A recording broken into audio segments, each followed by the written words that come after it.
Inch bothers me. He's shown what he's capable of. What if he finds out about our plan? How would he? We're careful.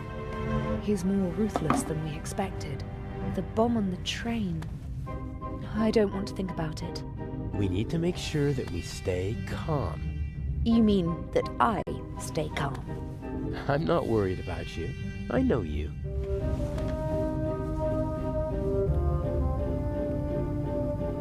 Alright guys, welcome back to The Raver, Master of a Legacy Thief.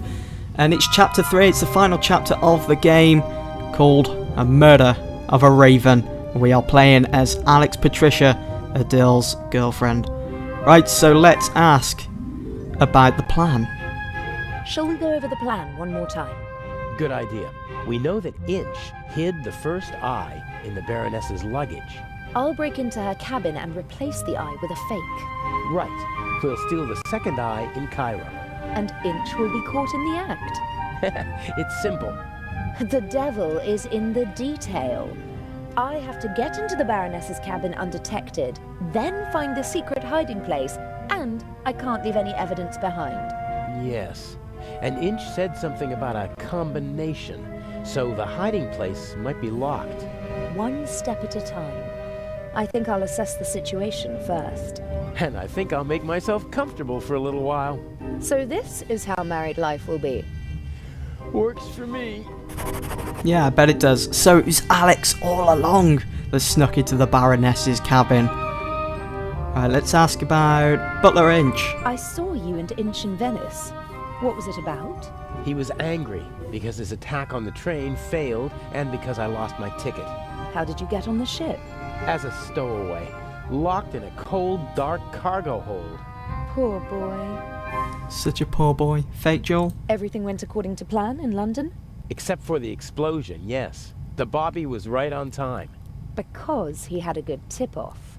I had enough time to take the eye, but unfortunately there was no time to replace it with the fake. Where is it? Wow, he's got it. Alex will just take that. Almost as beautiful as the original. I can't tell the difference. Inch could. But if all goes to plan, he won't have a chance to take a closer look at the jewel until after the burglary at the Egyptian Museum. Right, let's say goodbye then. I'll go out now and lead the police and master thieves around by the nose. I can think of something else to do. Yeah, I bet you I can. can't. We'll leave him hanging. But that's the plan anyway, to sneak into the Baroness's cabin, take the real jewel, swap it for the fake one that Alex took off Adil. So what's going to happen here then? Are we heading out? Yep. So there it is, the fake jewel. Loving the music. Nice and chilling here on the ship. So what can we go and do then? So can we go... Can we actually... Surely we can't go to the Baroness's door and just open it and go on in. I'm sure she locked it. Can we go down here? We can. Listen at the door. I'm sure I could help you if... Stand aside. If you told me what you're looking for. You're just getting in my way. Now get out. I'll wait at the door, madam. Yes, yes. So, Miss... Mayors? Can I help you? No, I'm just having a look around the ship. Good day. Alright, so Alex Patricia is putting on an accent. That was close. An American accent, and she seems to be playing dumb. Very clever.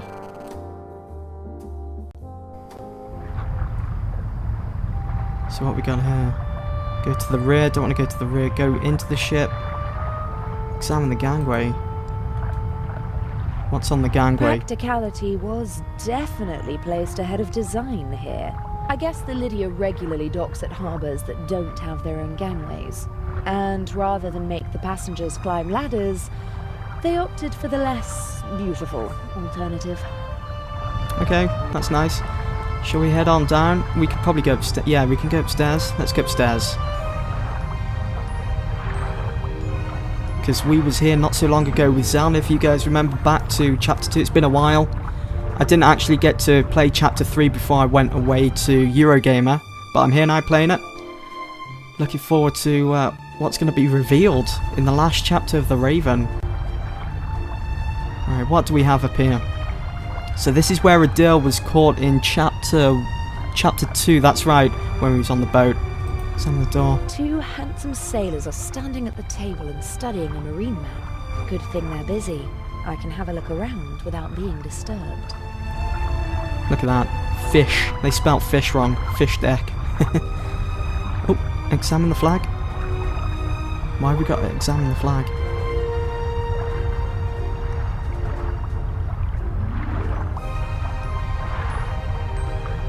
No idea what kind of flag this is, but the pole it's attached to could be very useful one day. It's about 80 centimeters long and looks quite stable. Can we? Oh, we can take the pole. Where's she gonna hide that? Surely she's not gonna hide it up her dress. Yes, it's sturdy, but it's also too cumbersome to carry around. Yeah, just what I thought. So she's gonna leave that there. Now, if you guys remember, the ventilation shaft was moved, wasn't it, when we came up here last with Zellner? So let's examine it. Maybe this was Alex's way in. The thief enters through the ventilation shaft. Can it really be that easy? I think so. Because I think No, this is it just can't. above. The cover is screwed shut. Oh, brilliant. Because it's just above the Baroness's cabin, so this is probably our way in. Let's examine it again. All the first-class cabins have their own ventilation. The shaft might be my best point of entry, but unfortunately, the cover is screwed shut. Not gonna get it. Can we use the pole with the ventilation shaft? No, there's no gap to put the pole in. I can't force the cover open. Let's go back then into the ship. Let's go to the bar, where everyone's hanging out. Instead of hanging up here on the bridge. With those handsome sailors. We haven't actually seen the sailors yet, have we? Don't think we're going to be introduced to them either. They're just misc characters. Look at her swaying along. Putting her American accent on. Fish deck. I thought that was the fish deck up there. Alright. Oh. What is Inch doing? Inch is intelligent and ruthless, a dangerous combination. He's not a brilliant planner, but he is smart and careful. He senses danger. I'm afraid he might suspect that something is wrong. Thing is, with Inch, he doesn't know that Adele is with Alex Patricia at the moment. But I'm sure he's worked it out I think he's frightening. with his you look mind. at his face and you'd believe that he's at peace with the world and himself. But Adele told me about his mood swings. From one moment to the next, the mask falls away, and he's capable of anything. Capable of anything. Can we can examine him again. No use worrying about him now. I have a job to do. What else have we got in here? Anything else? We can go into the saloon. We can do that in a minute. Examine the poster. We're just looking around. The poster proudly announces the ship's first Atlantic crossing. The city of New York welcomes the MS Lydia. Got a great American accent. Right, let's go into the saloon. Or actually, no, I didn't want to go into the saloon just yet. I wanted to go downstairs. But seeing that we're in the saloon now, we might as well, oh, hello.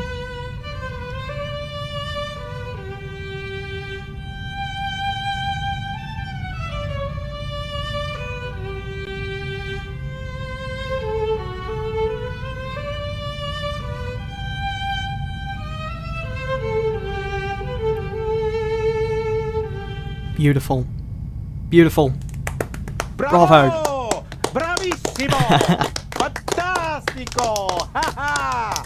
Would it be okay for you if I get some fresh air up on deck? Of course, my dear. Give my regards to the sea.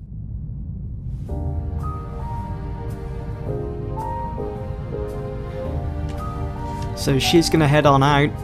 Matt's mom. And also the professor as well. Professor Lucia. Wonder what they're going to go and do. Right, come on, Alex. What are you going to do? You just going to stand there or anything over there? Oh, examine the salad tongs.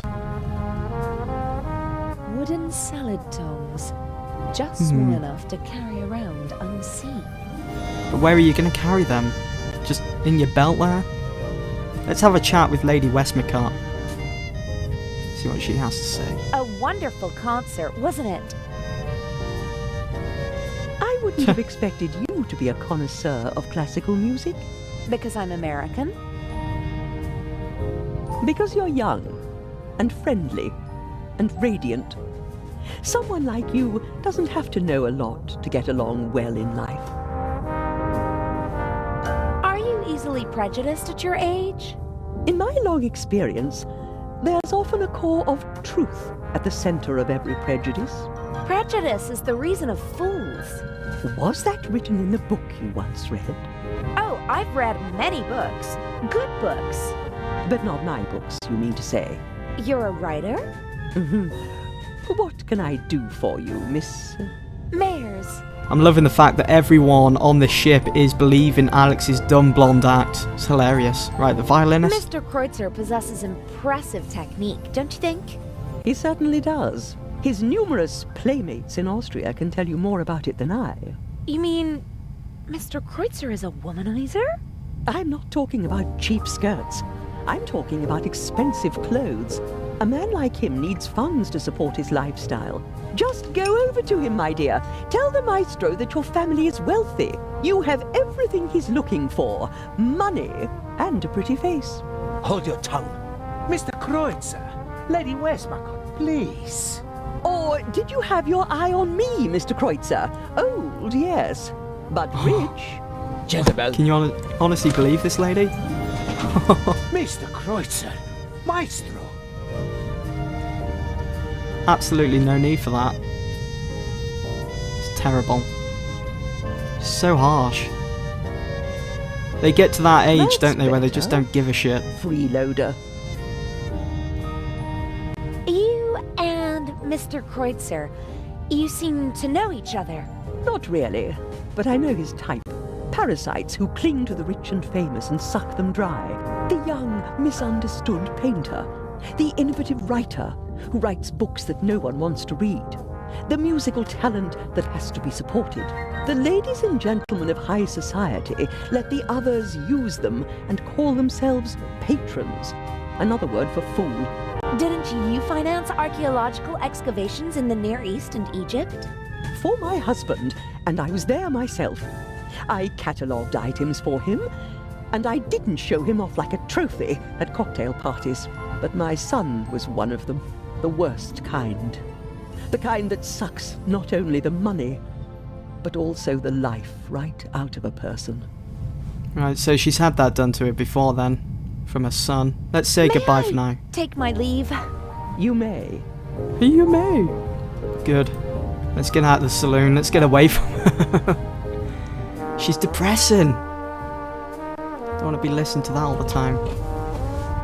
Right, so we've got still the fake Joel and the Son of Tongs. Let's go downstairs where I wanted to go before we went into the saloon, but it was too late.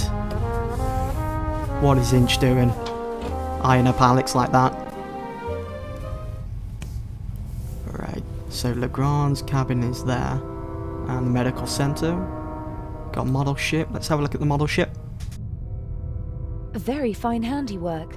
The model maker even wrote the name of the ship on the tiny life preservers. But the winter garden at the back of the saloon is missing. And the stern deck looks different. It was obviously made before the ship was remodeled. Right, have we got anything else around here? Oh, got some magazines. Let's have a look at the magazines. Several journals and magazines. Ah, this looks pretty interesting. Art and Culture Today. Let's flick through that.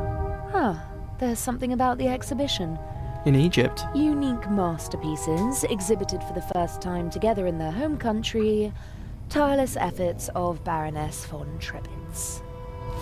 It is funny that she's talking out loud here with a British accent, whereas upstairs she was acting as though she's a dumb blonde American. And she's forgetting that Inch is sat there, just inches away, listening to it all. The only regular event seems to be the nightly drink in the saloon. Judging from the rest of the entertainment program, it seems necessary. Haha. Is there anything else around here? Examine the model ship. But we've done that. Is she just going to say the same thing again, or? Maybe one of the crew whiled away the long nights at sea building the model. Only someone with a lot of time and a love of the original could build such a thing. Don't think there's anything else around there now, is there? Oh, go upstairs. Right, let's go and examine the door of Legrand's cabin. We Let's see if he's briefly in. discussed whether we should try to steal the second eye here on the ship. The lack of escape routes and the 10-centimeter thick door to the safe settled the question. Can we go in, or she's going up to the door this time? Legrand is an important part of our plan. He's the one who'll arrest Inch in the end. But there's still a lot to do before that happens. Right, now we can enter the medical centre. This is going to be interesting now. So she's going to continue being dumb. Dr. Gebhardt. Come in. Oh, he's in as well. Here we go.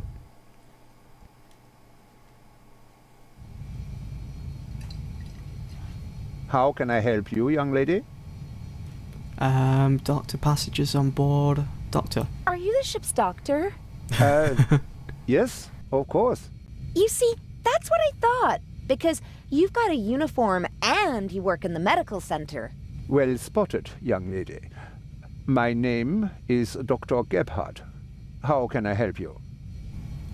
Passengers on board? What are the other passengers like? Listen, young lady, I do not really have time to chat right now. Today is my first day, and it is going differently than I had expected. You do seem a little stressed. Maybe you should relax. Stress isn't good for you. You're right. If there is nothing else I can help you with. But you weren't really helpful at all. Oh, God. Maybe I'll come back later. Bye now. Yeah, but you asked the dumb questions. Oh dear, it's just surveying the place, isn't it? Right, let's go back upstairs. We didn't go to the afterdeck, did we? Which is just behind the saloon. So let's go around that. See what we got. I bet Inch is still sat there. Is he gone now? Nope, he's still sat there. Chin out, waiting for the Baroness.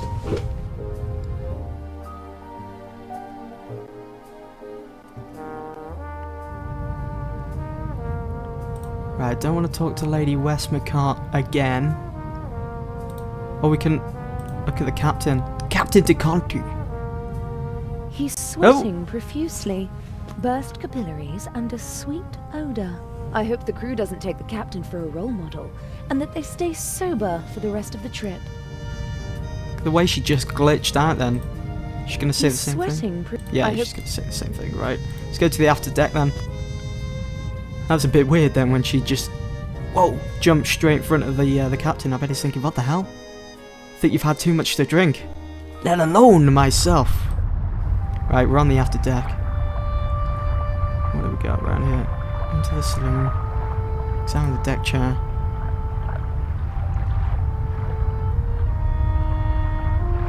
A deck chair in the sunshine on a cruise ship.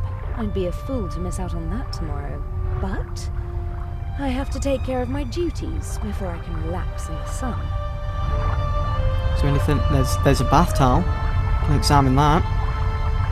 Ah, lovely big towel. Ready for I tomorrow. hope tomorrow I'll have a chance to sunbathe and enjoy the rest of the trip. Can we can take the bath towel. Right, so we now have the bath towel, salad tongs. Is there anything else around here? Anything on the table there? Oh, saloon. No. Let's go to the front then. Where did the violinist go? Mr. Klutzer, I think his name was. Oh, here he is. On the fish deck. Let's look at him. A handsome man and a talented musician, but he doesn't seem very happy. Can we? Oh, we can talk to him. Let's have a chat. He's drinking out of a bottle. Hello, Mr. Kreutzer. Do you want to have a go at me, like the old witch in there? Oh, I just wanted to talk to you. Now is not the best time. Lady Westmacott. I just wanted to tell you that I really loved your music, and that Lady Westmacott did not have the right to speak to you like that. Really? How do you know? You don't know me. Then, did she have the right? No, she didn't. That cynical old witch enjoys exposing the weaknesses of others, although we all have them. She as well. She lusts for recognition and acts as though it weren't so disgraceful. She rejects prizes and awards with snide remarks, but she's angry when others receive them. She needs to know that she's better than others. You seem to know her quite well. I've only met her once or twice, but I know her son and some of her friends. One friend of hers supported me for a long time. No one is brave enough to say it to her face, but everyone hates her. Her or her success? Probably her. She hates her own success by the sounds of it, and everyone just hates her because she hates her own success. It's a bit of a mishmash, but You're his so story. talented. Why aren't you performing on the world's great stages?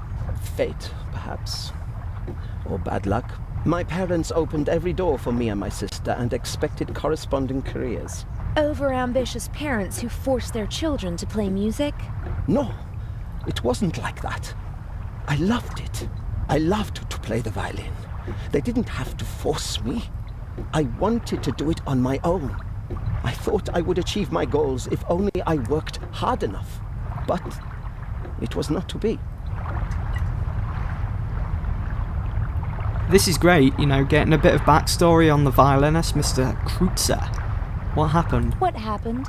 In a more dramatic story, I'd say that I broke my hand just before my big break, or that I was rejected because of my nationality or my name, or that I was brought down by a conspiracy. But nothing like that ever happened. I practiced like mad, got better and better, really good, but nothing happened. The right people never heard me. I was never in the right place at the right time. Can you imagine how it feels to always be on the cusp of a breakthrough? To be just one evening away from becoming an overnight sensation? To see how other, less talented violinists pass you by because you just aren't lucky enough? How terrible. For every star in the limelight, there are a dozen more that burn out unseen, fading month by month. I didn't want to be one of those people who waste their lives chasing dreams without realizing that they're unattainable. If I couldn't have the life that I always dreamt of, and that my family expected from me, then at least I could have the next best life. Wow, this is really deep stuff with Mr. Kreutzer. The next best life. Mansions, limousines, parties, everything you could wish for. Though none of it belongs to me. The lady called you a freeloader. An ugly word, but maybe not so far from the truth. I move with the rich and famous, and at first glance, I live exactly the life my father always wished for me. A carefree life, easygoing. And I play the violin, which I always loved to do. But it's not really like that. It's empty. My life is just a shell. A show, and everyone knows it. I loved something once, and I burned for it. But now, the violin is just an accessory for practicing my real profession. And your family? How could I ever look them in the eyes? A failed violinist who gave up. Come on, son, you gotta keep going. What does the future hold for you? Isn't it obvious? My hands are starting to shake from alcohol. What will be left once I lose my good looks? I'll have nothing then. And so I'll put an end to it all. You can't say things like that. With my father's pistol, I always have it with me. Oh, It's gone! it's gone.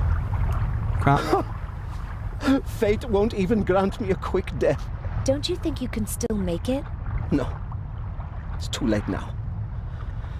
The real question is, did I give up too quickly back then? I don't know. Thank you for listening. Goodbye, Mr. Kreutzer. Is that goodbye just for now, or goodbye for good? Interesting stuff. But we'll find out what happens in the next episode, guys. I do hope that you've enjoyed. Stay tuned for more.